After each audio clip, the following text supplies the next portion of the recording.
So here we are using the Chipping Champion for what I would consider kind of a standard chip shot.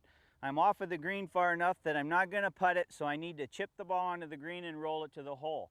What I love about the Chipping Champion is it fits very nicely with the ratio system of chipping that I teach. It's a method of chipping where I'm going to have one landing spot and use different clubs to get the ball to roll to where the pin is placed for my particular shot. And so what we have set up here for the Chipping Champion is we have it at 75 feet out away from the hole and about 1 step onto the green. And then I am 5 steps from there to my ball. So I've got 15 steps for an air time, my ball going from where I strike it to in the air to where it lands. And then the roll time will be as I go towards the hole. So I can quickly see from yellow to the front of that yellow, I've got 15 feet is 1 part air and another 15 feet 1 part ground. So that's a 1-to-1 ratio, and in the ratio system for chipping, that's a sand wedge.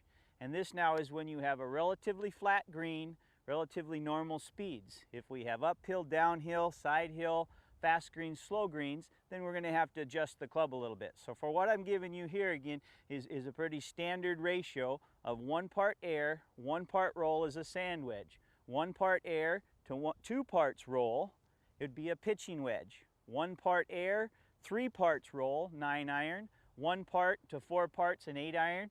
And 1 part to 5 parts is a 7-iron. So now we'll just see if that holds true here. I'm going to start off with my sand wedge here. I'm going to try to land it just on the edge of the Chipping Champion, and then we'll see how far it rolls. Okay, so that was pretty good. I've got about a 1-to-1 ratio for that one. So now I'm going to switch to a pitching wedge, and so I would expect this to go 1 part in the air and about 2 parts on the ground. And I'll quickly be able to see that with the Chipping Champion if I get that kind of ratio.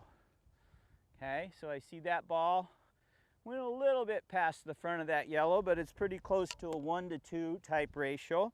So now when I switch to a 9-iron, in trying to hit the same spot, and it should go out about a 1-to-3 situation. Okay, so there, that one's rolling out there. So I've got a pattern going there. I'm picking a different club each time, trying to have the same setup, the same landing spot, and let the club determine how far the ball is going to roll. So here's an 8-iron. Okay, and we'll see it run out there. Miss that ball.